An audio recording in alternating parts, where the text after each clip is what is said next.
Welcome everyone, welcome to this video. We're going to discuss now the measuring the cost of living, chapter 24. This is a book of Principles of Economics of Gregory. So first, I want to introduce some important questions regarding time and prices. So when we talk about 1931, we know that we are going after the Great Depression that was suffered in 1929.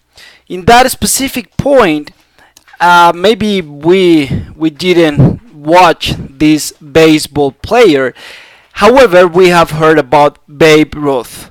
The salary of that player was around $80,000 annually. So at that time was an extraordinary payment. Was like one of the best was one of the best players paid at that time. When you compare with 2012, when the median salary is 1.9 million, and actually A-Rod received at that time 30 million, so you see that it was a great difference. However, we know that even without knowing specific about inflation, about index of prices, we know that we need to think about the capacity of buying goods.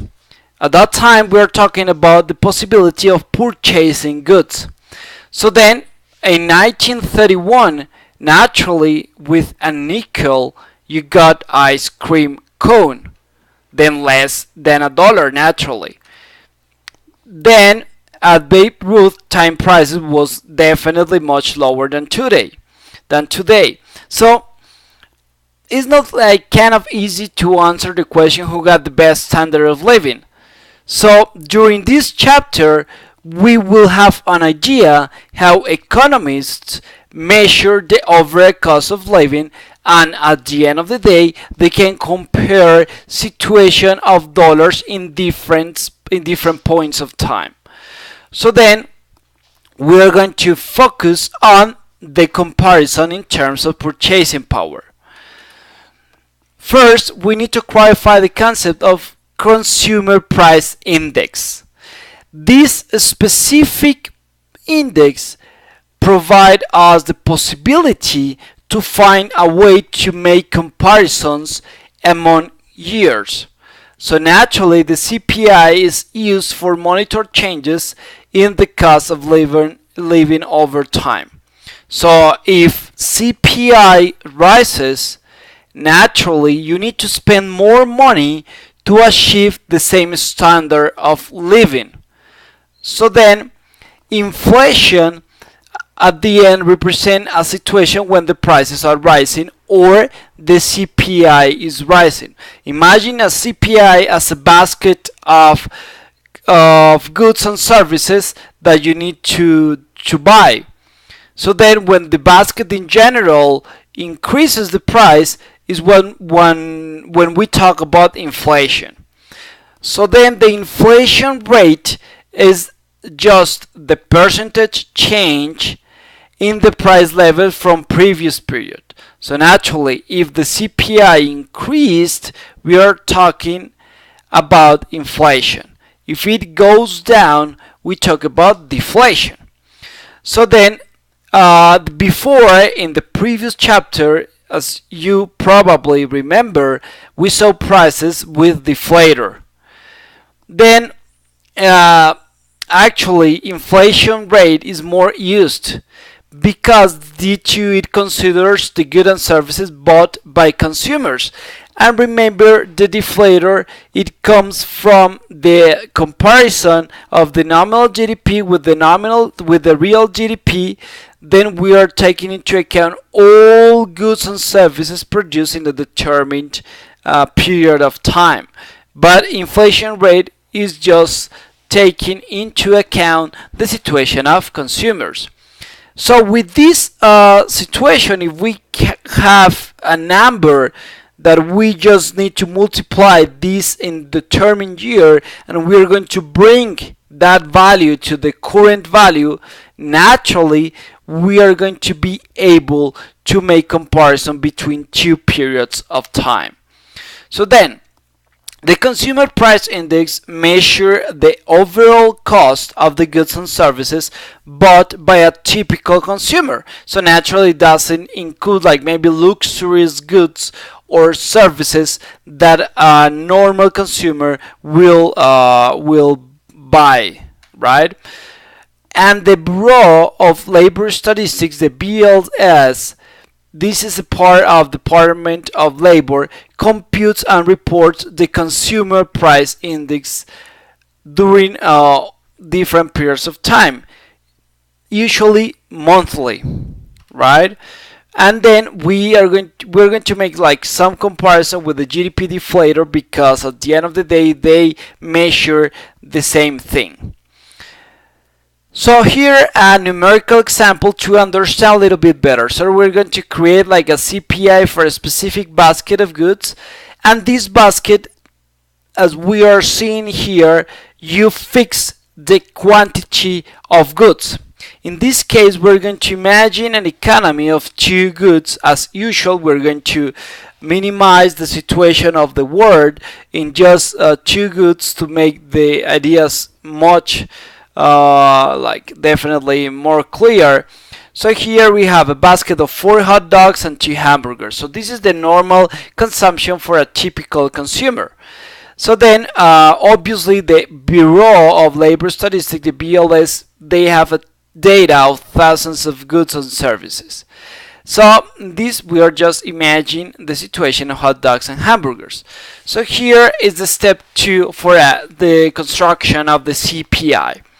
So here we have the price of hot dogs and the price of hamburgers throughout different years. So we have the situation of 2013 to 2015. So here we have the price of hot dogs of $1 and the price of hamburgers of $2. And naturally you see here an increase for all two goods during time. So then here we have the step 3, which is going to be the computation of the cost of the baskets of goods in each year. So then we are going to take this basket as a base, and we are going to multiply all the time the same 4 hot dogs and the same 2 hamburgers, with the only difference that instead of multiplying for the same price, you're going to multiply for the values of each year. So here you find that the basket is going to be 8, then 14, then 20. And then after determining the value of this basket, you are going to take the consumer price index in each year. So as the base year is 2013, naturally the index should be 100. So it's going to be 8, which is natural the value of the basket during that year, over the base year, which is exactly the same. Is going to be 1 times 100 is going to be 100. Then moving with 14, which is the value of the basket for 2014 over the basket in 2013, then you have the index or the CPI of 175. And then for the last one should be 20 over 8 times 100 should be 250. Then we already have the CPI for each year. Remember, as you have noticed, the base year is actually 100 all the time, because you are comparing actually the basket in the same year. And the step 5, we need to use the consumer price index to compute the inflation, which is just a change. Remember, the change is going to be final value minus initial value over initial value times 100. And then you see an increase of 75% of the basket from one year to another. So 2014 compared with 2013, and then for 2015 we're going to have 43% increase. So then we know that the step 1 already we have already noticed that should be the price of baskets of goods and services in current year over the price of basket in base year. So this time should be all the time should be 8 times 100, and the inflation rate is not more than the CPI 2 minus CPI 1 over CPI 1 times 100. Then we already know that, well, notice that we are just comparing two goods, and the Bureau of Statistics of Labor collects thousands of goods and services every month, and the CPI, you will notice monthly in TV and newspapers, is not like isolated term, is naturally something that it appears a lot in media. And then actually BLS calculates not just for US but also for specific important areas, as for example Boston, New York, and LA, and then for specific sectors as well. So we have different divisions, for example food, clothing, and energy, and we have another index that is used as well, which is called the PPI, which is the Producer Price Index, which is just the cost of basket of goods and services bought by firms rather than consumers.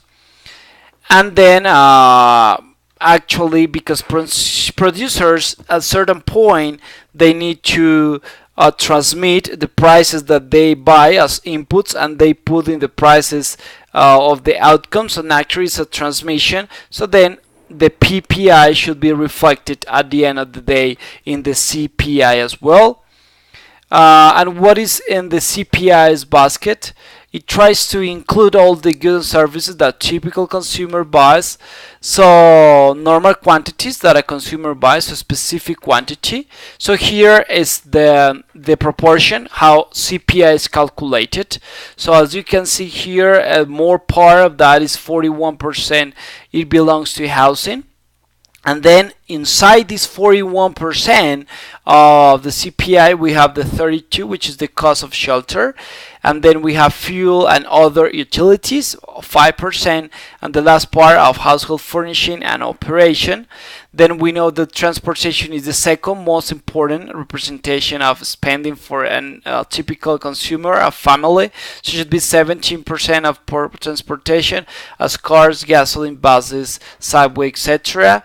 And then we have food and beverages, which it belongs, or it has 15%. What we have here is 8% at home, 6% away from home, and 1% for alcoholic beverages. So this is the situation. As you can see here, we have education, medical care, recreation, apparel, and other goods and services.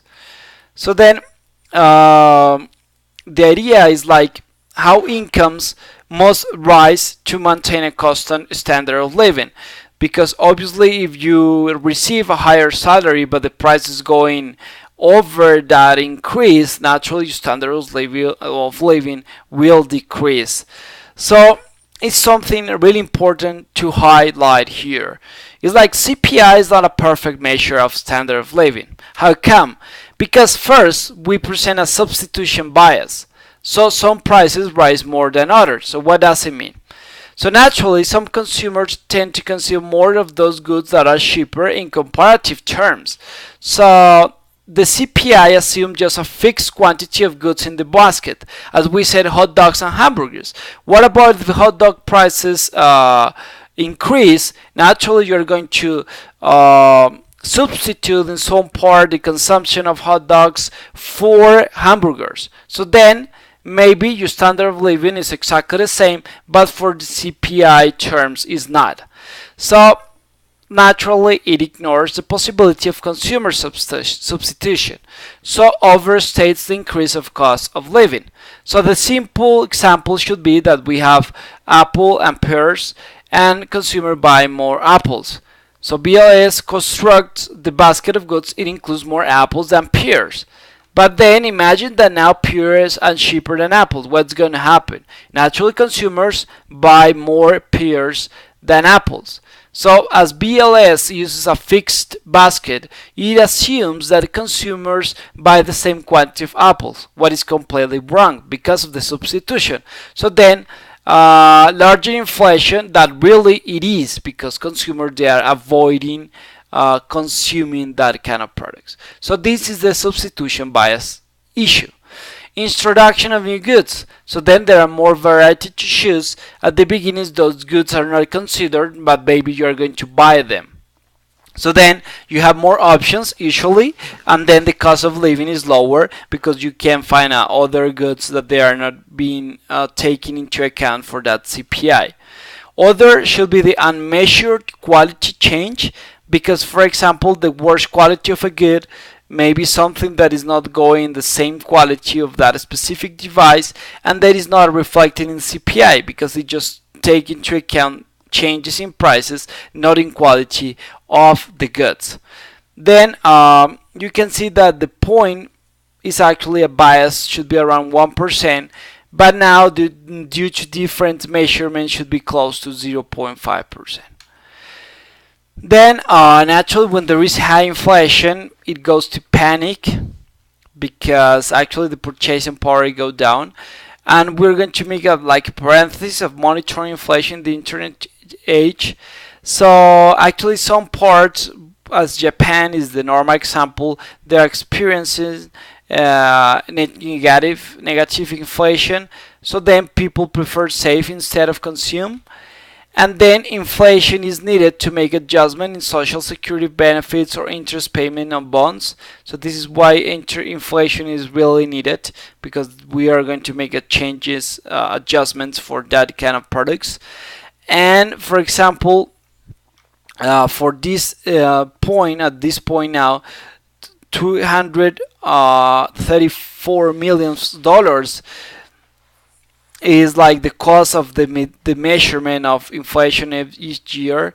So then there was an interesting work for Roberto Rigobon and Alberto Carvalho in actually to change this kind of track prices, which may be kind of difficult to continue with that process, and actually, as you can see, it's really expensive. So the project is trying to make some track prices online with a massive database. At this time we're having like 5 million of items, and so they are monitoring 300 online retailers, 70 countries, is what is called the Billion Prices Project. And the BPP is just average all goods available. It is not weighted, so it does not provide like determined quantity of goods, and it comes daily. So naturally, there is another project of Varian, another very famous economist around the world, with the projects of Google Price Index, but actually methodology is not revealed yet. But the idea is like the prices are tracked almost in real time. So the idea is like just this parenthesis is just to make some questions about if the normal and traditional measurement should continue, or maybe another cheaper and better, more accurate index should be used. So it's like this door is open. So then we're going to make now some comparison between the GDP deflator versus the consumer price index. So we already know that they naturally they both show a similar history. From one side we have the deflator and then the CPI, and then the deflator reflects the prices of all goods and services that they are produced domestically. On the other side we have the CPI, which reflects the price of all prices of all goods and services bought by consumers. And then for example, from the deflator side we know that we have the price of an airplane sold. But then in the CPI, naturally, a plane is not a normal, a typical good for a consumer. So this is not taken into account. So we see here the second difference. And for example, the Volvo's prices, the Sweden company, the car manufacturer, naturally the Volvo price is not taken into account in the deflator. But for example, import goods, they are actually into the index if they belong to the typical basket of a consumer. So from the other side, we have the oil price. Definitely is an important player in this, the measurement of prices of the economy. And as imported, maybe it's not included. No, maybe no. I'm sure it's not included. And then in the other side, CPI, definitely it makes an important impact in all kind of things that you can think about it. For example, normal one is transportation, but always like food and beverages as well, because they requires implicit the use of oil price for transportation as well. So then we know that this is a fixed basket, and then the deflator, the basket changes automatically all the time. So then here we have an important graph. So we have a comparison between the CPI and the GDP deflator. As you can see, first you can have a look at the behavior of the two indexes. They are similar, just like some specific gaps in the final part of 1980s and maybe some other difference 2009. We have in the y-axis the inflation rate percent per year. Compared to the CPI and the GDP deflator, you already know that this is comparison one period to the previous one from both sides, and the x-axis we have natural time. So the main explanation for the gap, for example, in 1979, this was because of oil prices. Naturally, CPI it consider the oil prices, but maybe not as the same proportion of the GDP deflator, because we are thinking about import good. Then that's the case. Then we're going to try to answer the question that we start with Babe Ruth about the comparison of the two situations in two different points of time. So the dollar figures from different times. So our attempt here, we're going to compare dollar in two different periods of time. So let's retake the situation of Babe Ruth. So we need to know the level of prices in these 2 years to make this comparison. Then we know that the increase of salaries, in part, it compensates the increase of prices, right? So for this reason, we see that specific difference. But to compare the salary, we can inflate Roth's salary to turn 1931 salary to today's dollars. So it should be something like this. So we have the situation, the amount in today's dollars, so should be the salary today, which is exactly the same as the salary at that period of time, or this amount that we are comparing, times an index or a value that we need to multiply to make these two values comparable. So we have the price level of today and the price level in that year that we compare, which is no more than the CPI in these different 2 years. So according to the statistics, the CPI in 1931 is 15.2.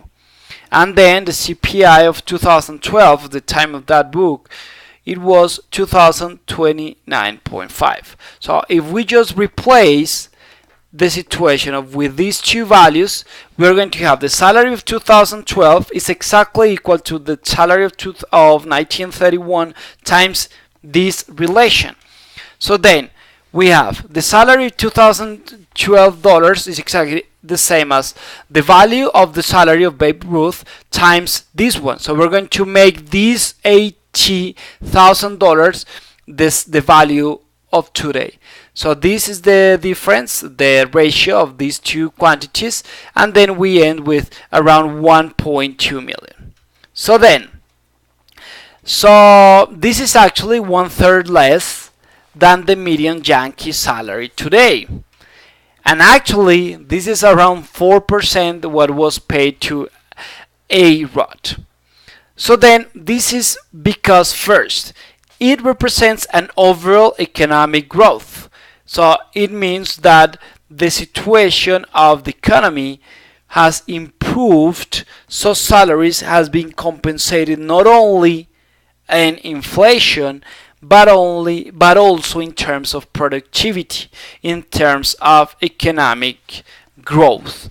So then you can see how the increased incomes to athletes compare and naturally better standards for best athletes. So, and now make another comparison with the President Hoover's salary of $75,000, close to Babe Ruth, and then should be 1.1 around million. And if we go with Barack Obama at that time, 2012, it was 400,000. So then, as you can see, for the situation of the presidents, maybe is not the same, because in terms of real terms, the purchasing power of President Hoover's was not really bad compared with Barack Obama. And then, these price indexes are used to correct the effect of inflation and make these two values in different periods of time comparable. Is what we call indexed for inflation. When you say this trend,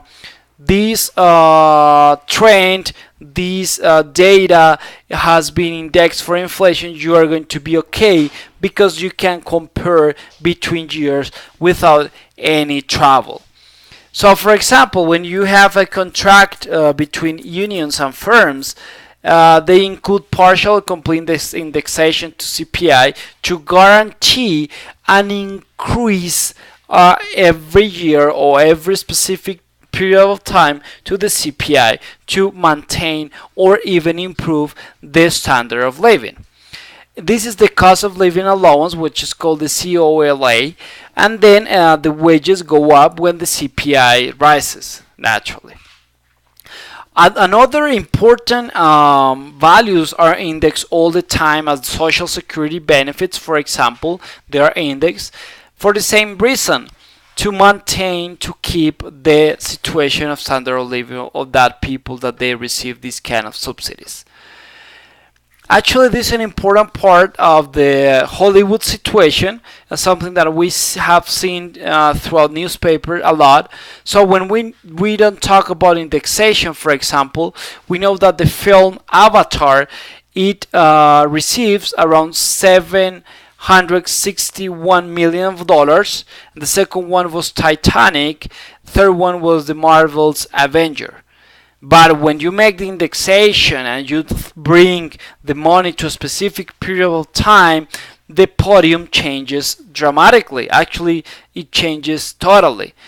The first one should be Gone with Wind, which more than 1,000, more than 1.5 thousand million of dollars. Then Star Wars, and then The Sound of Music. So then, obviously, inflation gives an advantage to newer films to receive more money, at least in nominal terms. But in real terms, or with indexation, the situation is definitely different. So then, we're going to discuss a little bit about real and nominal interest rates. So then, the rates make you the possible to make comparison in different periods of time, because as you have already noticed and you knew before, a dollar 1 year ago is not the same dollar as today.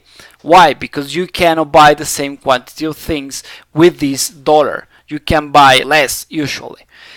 And then when you deposit your money in saving account, actually you don't receive almost anything, but between quotation mark, the bank returns you different amount of money in the future.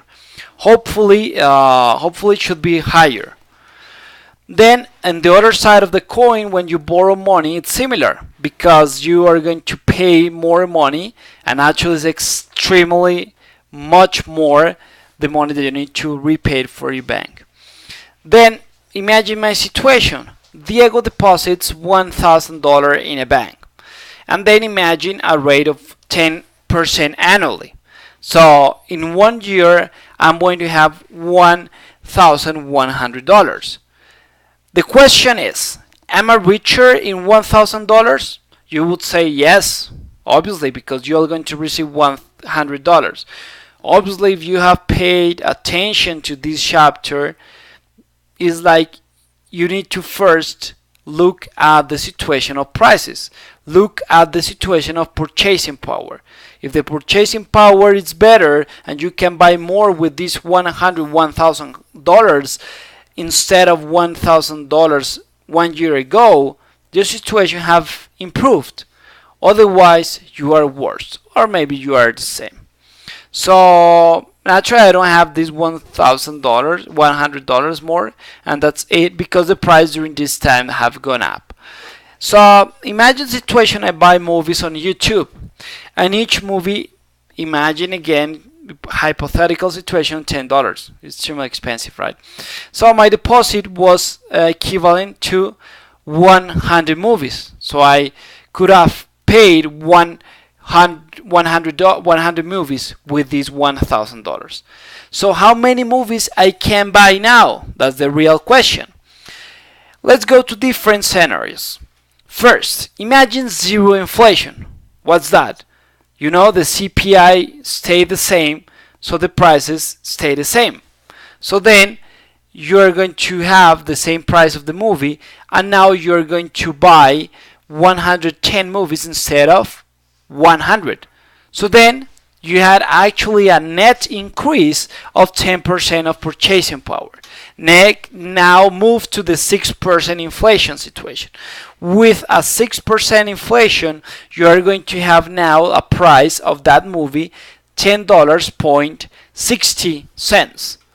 And then the movies that you can buy should be the ratio of the final value, which is 1,100 over 10.60, and then around approximately you can buy 104 movies. Then you are better, but you are better a real increase of 4%, not 10%, because you faced an increase of that good what it was the movies, or it was the movie. And then 10% inflation. Now the price of the movies are 11, and then the ratio 1,100 over 11, you will have 100, and then the real increase is 0%. So then with a 10% inflation and a 10% of rate, then you're going to have at the end of the day 0% improvement. You're exactly the same. Then think about 12% inflation. Now the price 11.20, then the ratio should be this one, and then actually you are going to buy just approximately 98 movies. Then you're going to buy two movies less, so the decrease should be around 2% of purchasing power. If you think about deflation, which means the decrease of the prices, now instead of paying $10, you're going to pay $9.8, and then the ratio should be 1,100 over 9.80, and then you're going to buy movies 112 instead of 100 before. So then the increase of 12 of purchasing power. So now you are realizing that it's not about the real rate, or the rate that you're going to receive is what you are going to buy with that money afterwards. So then here is an interesting graph that we're going to discuss a little bit, because the change in dollar amount is the nominal interest rate. But when you correct for inflation is what we call the real interest rate. So the equation should be the real interest rate should be the nominal minus inflation. If inflation is higher than nominal, you're going to face negative real interest rates. If you are going to face the opposite, inflation lower than nominal interest rate, naturally you're going to face a real interest rate positive. Here is an interesting graph that we have in the y-axis, the interest rates. We have the blue one, the nominal interest rate, and the red one, which is the real interest rate. The gap between these two lines is not more than we call the inflation. So the gap is closer to zero is when we are talking about zero inflation. So here we see here an important gap during these 1980s. The same thing of oil prices as an important gap. And then here we see when they are so close, so inflation is close to zero. And then when the real rates are above zero is because it at least compensates inflation and you're having return or positive returns. At that time, after 2012, real rates are getting negatives, so is what we talk nominal are lower than the inflation rate. Then, conclusion. The norm is that dollar value is not stable. And for this reason, you cannot compare salaries 10 years ago, prices 10 years ago, compare directly to now. You need to make some compensation with indexation. So then prices indexes allow to make comparison. So we already have a look to the GDP and prices, but we are not talking about determination about how the GDP changes and how the price changes. No, we just have a look to measurement to GDP and measurement to prices. But these settings or these tools that we are getting that are going to be really important and determinant to go and to move to interpretation to these two situations, GDP and prices. So we're going to start to discuss about the changes of long run of GDP, and we're going to have a look to some determinants of saving, investment, and real interest rates, and finally try to understand the short run fluctuation. So I hope you have learned something about the measurement of prices and you can think more about it. Naturally, you have learned something about it. If you have any comment, any situation that maybe was not okay for you, I'm more than open to hear that comments. Remember, this is subtle. I have mistakes, but this is the interpretation of this chapter. I really appreciate if you like it, subscribe, and thumbs up. Bye bye.